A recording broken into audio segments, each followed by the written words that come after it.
Wow, guys, I don't know if you know, but Kamala Harris came out with some economic plans that she had, and Gutfeld didn't agree. So we're gonna get right to it, guys. Check this out. Called price gouging. I mean, the crazy part of it is that it's about supply and demand, Jessica. And Republican and Democrat economists agree that, price gouging is something that generally doesn't end up very well. Yeah. But she was, and Kamala talks about her being the attorney general, and I prosecuted these cases. Why? And the reason she's alleging it, she wants a federal ban is because it's a price gouging. It's all prosecuted by the states. Why didn't she call the individual attorneys general together and say, she's been there 3.5 years. Let's get together and deal with this price gouging. All of you, for each of your states, the White House will help you price gouge and find out who should be prosecuted. But no, she waits until now. Well, I actually think that's a great idea. So, that just started off horrible. Actually, just a great idea. Imagine trying to get people to vote for you for problems that you should have fixed while you were in office for 4 years. What do you think people are thinking right now?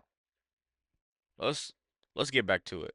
Idea. And I hope that Kamala is watching. We have read that she likes the show, and I hope that she takes that advice. I think part of the reason that this is coming right now is actually twofold. So one, this is the Kamala Harris top of the ticket. This is something that's a priority for her. She had a markedly different tone in discussing these issues than President Biden did. I never heard President Biden acknowledge that bread is up 50%, for instance. She's obviously fashioning herself differently in that way. The second part of this is it was just in March that the FTC report, it was called Feeding America in Time of Crisis, came out.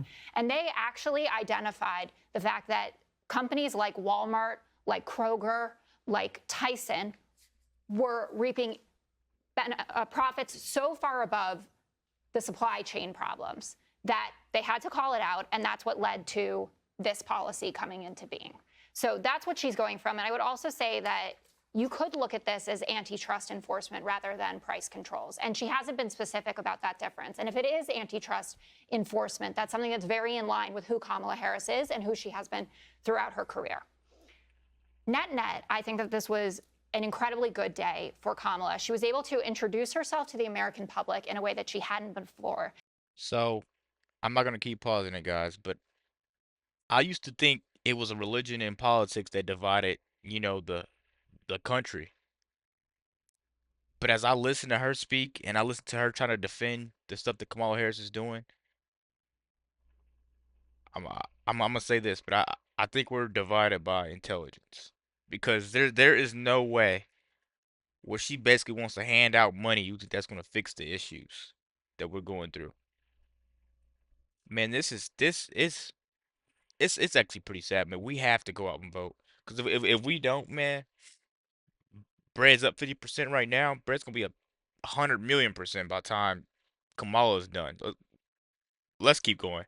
And you take the contrast of yesterday. So you had President Trump, someone who grew up a millionaire, became a billionaire, standing in front of his golf club, ranting and raving about everything, lying about everything from, GDP rates to poverty rates to energy production, et cetera. And then you have Kamala Harris, someone who's talking about her middle class upbringing, the fact that her family rented throughout their lives, so she knows what it means for people out there who can't get on the property ladder, someone who worked at McDonald's through college. You couldn't have the starker juxtaposition between these two candidates. And then on top of it, she's saying to people, I feel your pain. I know how much things cost. You know what I want to do? I want to build 3 million new housing units. You know what I want to do? I want to cap prescription drug prices for everyone, not just Medicare recipients. I mean, yesterday, we didn't get to talk about it because of the Trump press conference, but because Medicare is negotiating drug prices, seniors will get to keep $6 billion of their dollars. That's $1.5 billion in out-of-pocket costs that will be saved because of the policies from the Biden-Harris administration. And that's what today is about regular people getting to keep more of their money. Greg, antitrust enforcement that Jessica talks about is really not the issue. If we're talking about many different supermarkets, many different meat markets, competition is the essence of, capitalism. We're not dealing with a monopoly. Well, first, I want to point out something Jessica said. Before Greg starts talking, I want to say this. Why is no one thinking about the obvious? Vote me into office and I'll fix everything. You're already in office and you're not fixing anything. You're just pouring gas into the fire. That's all you're doing. You're just causing more and more problems. You're stockpiling them at this point.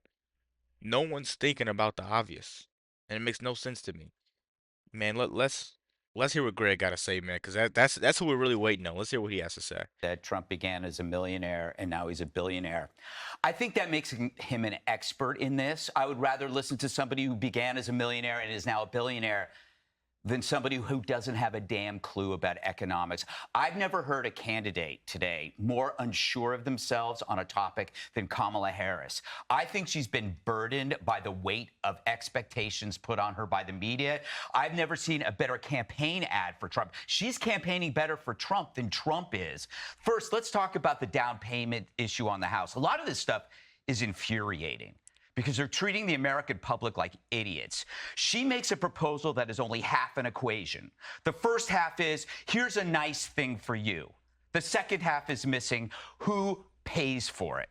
You saw this with student loan theft, described as forgiveness. Who paid for it? You paid for it. You see with immigration policy, who's footing the billions and all that free stuff? You're paying for it. Nothing is free. Nothing is free. And the sooner or later you figure that out, the better off you're going to be. And that's directed at Democrats who don't understand that these policies are going to sink this country. You know, if you cap prices, you increase scarcity by diminishing competition. People can call her a communist, but you gotta explain this because the media won't ask the follow-up questions. How do you Hey, anybody that is a Democrat, show them this clip, 30 seconds of it. And if they still want to vote blue, man, hey, you already know what to do. We're gonna go back 10 seconds though. We have to hear this. scarcity by diminishing competition? People can call her a communist, but you gotta explain this because the media won't ask the follow-up questions. How do you plan on doing this? Please give me an example.